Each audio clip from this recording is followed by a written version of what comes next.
White here, the Kiwi health detective, root cause and lifestyle medicine practitioner, and Qigong teacher.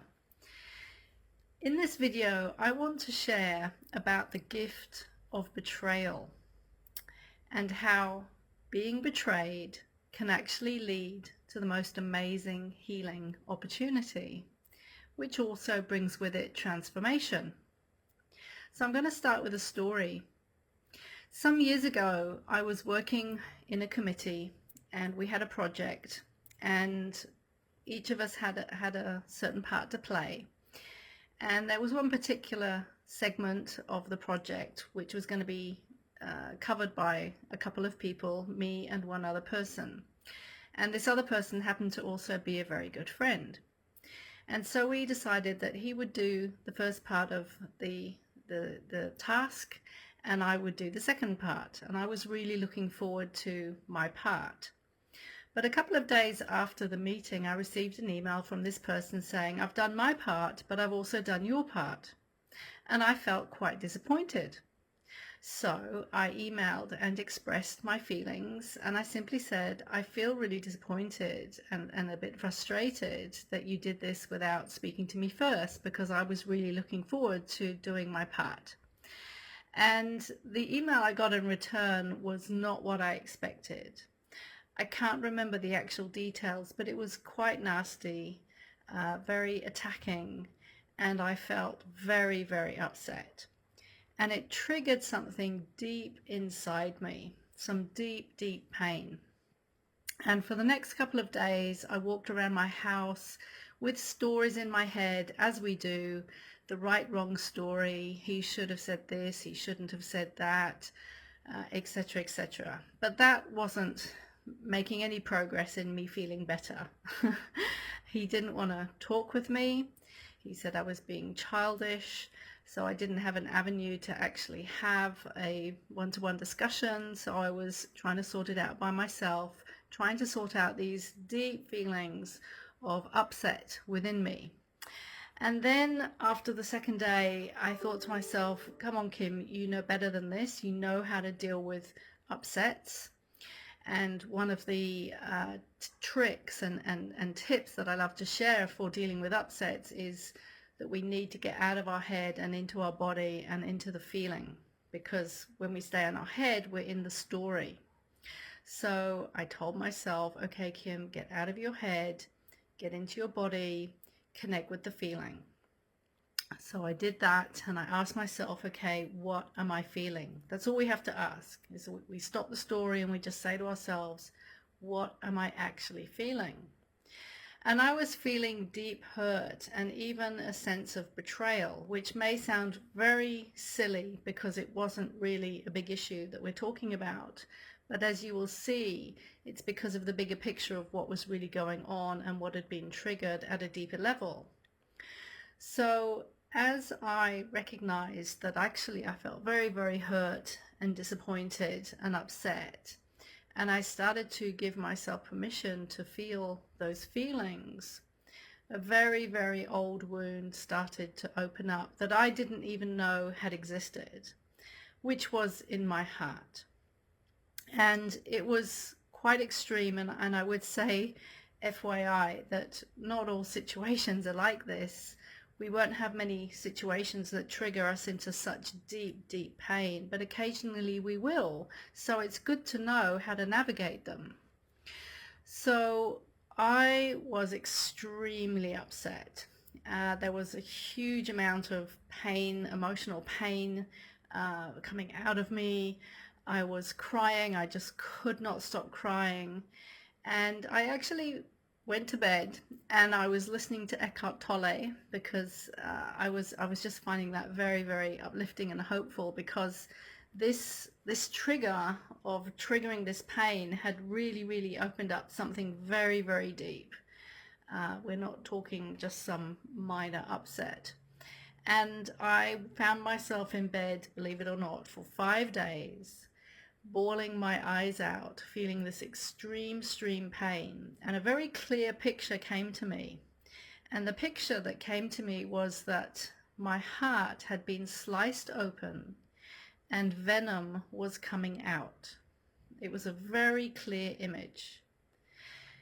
Now, I knew that this was old emotional pain from the past. I couldn't say exactly what it was, but I knew that's what it was. And I didn't need to investigate, okay, this came from such and such a situation, because I didn't have a memory of that. I just needed to stay with the pain and the transformation of this emotional pain. But I share this because what is so interesting about the heart is that we hold our hurts in our heart. We store our emotional hurts in our heart. And if you listen to any of the work by Dr. Bradley Nelson, who I trained with some years ago, he talks about a heart wall.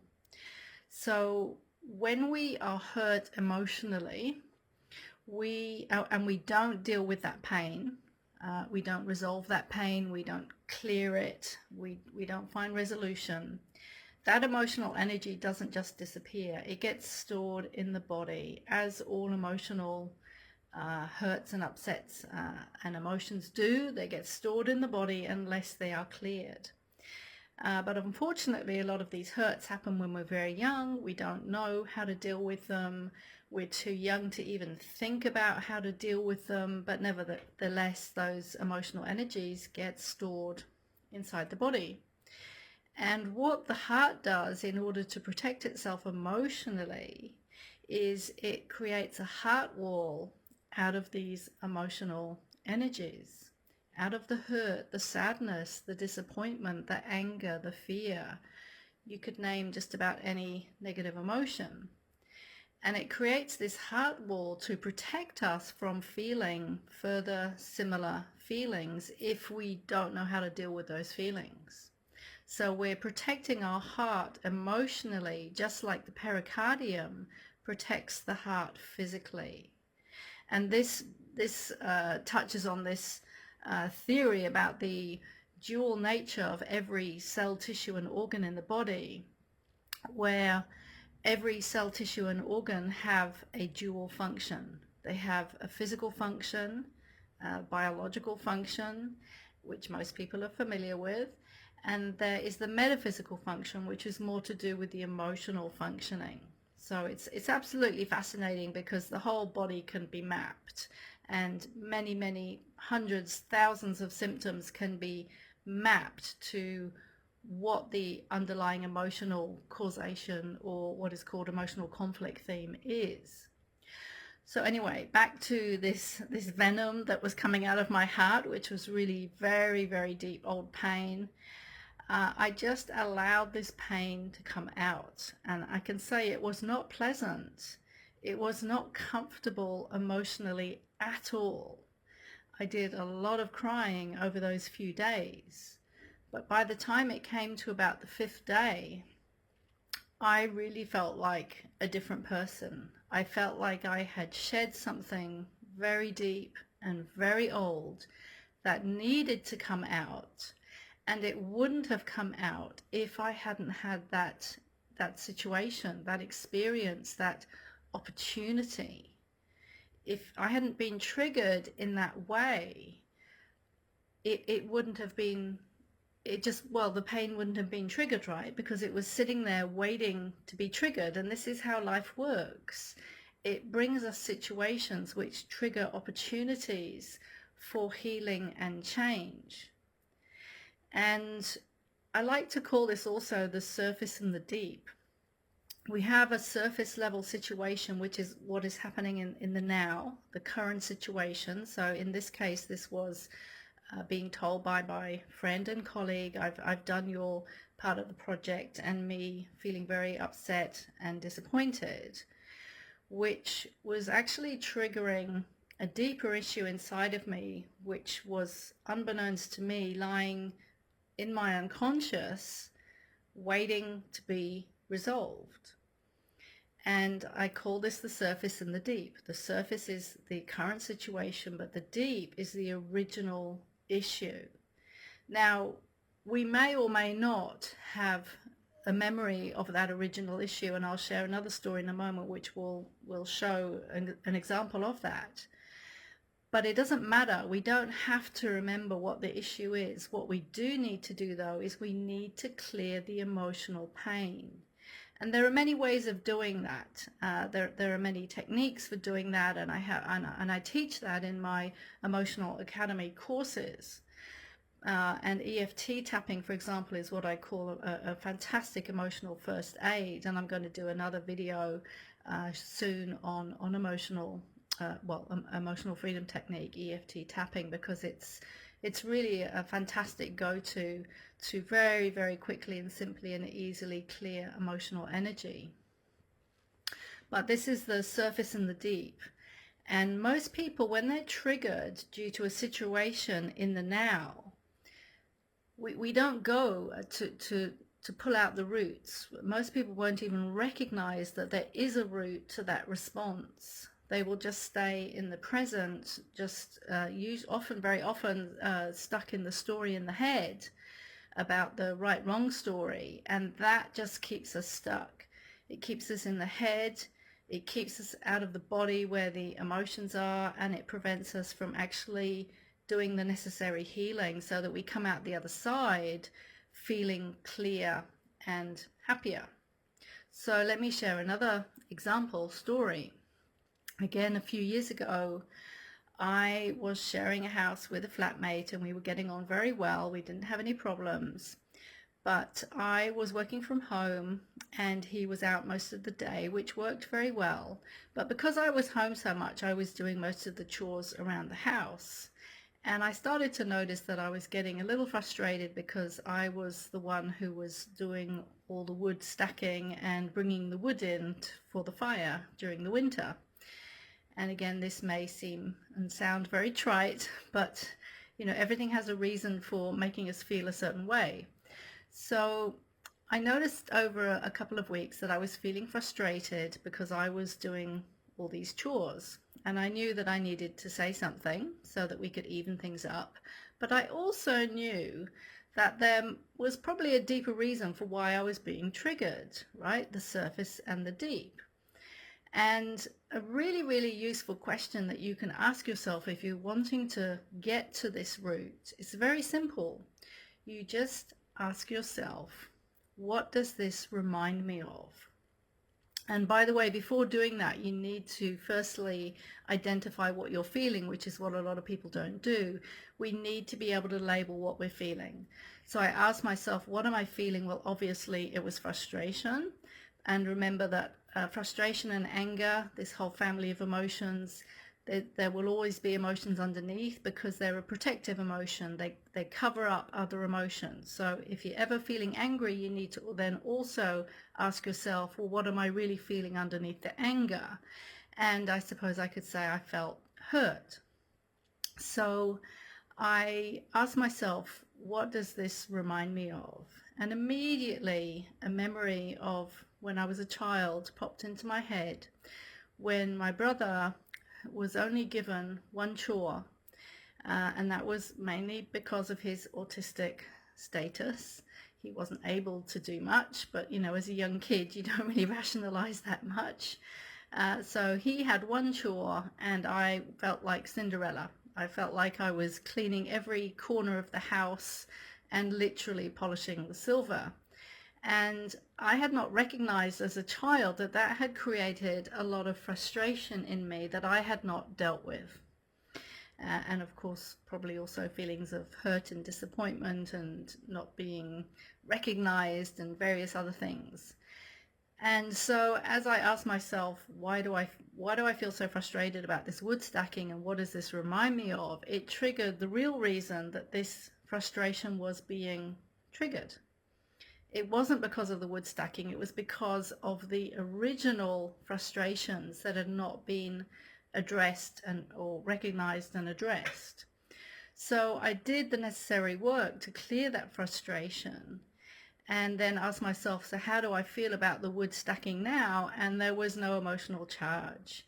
And I still had a conversation with my flatmate because it felt fair that he helped me. But there wasn't the emotional charge, there wasn't the frustration. So I hope this helps you to understand a little bit more about why we get emotionally triggered, but also the gift of betrayal is that when we experience a betrayal, and I've experienced a few, not many in my life, and what I've experienced for myself is that dealing with betrayal is quite different from dealing with just feeling sad over something or feeling disappointed over something. Betrayal is a very, very deep emotion, a very strong feeling, which creates very intense emotions. And it really, really needs to be healed.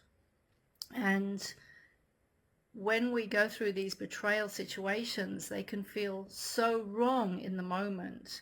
We can feel so wronged, especially when we know that we haven't done anything wrong, and that technically the other person was in the wrong.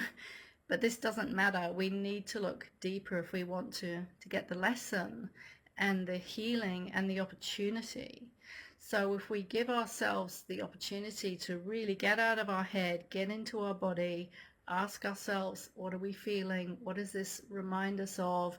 Even if we don't know, it doesn't matter. Just focus on processing through the emotions.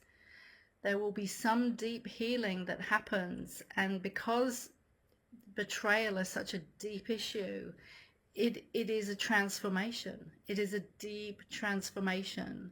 And when we transform, we literally change.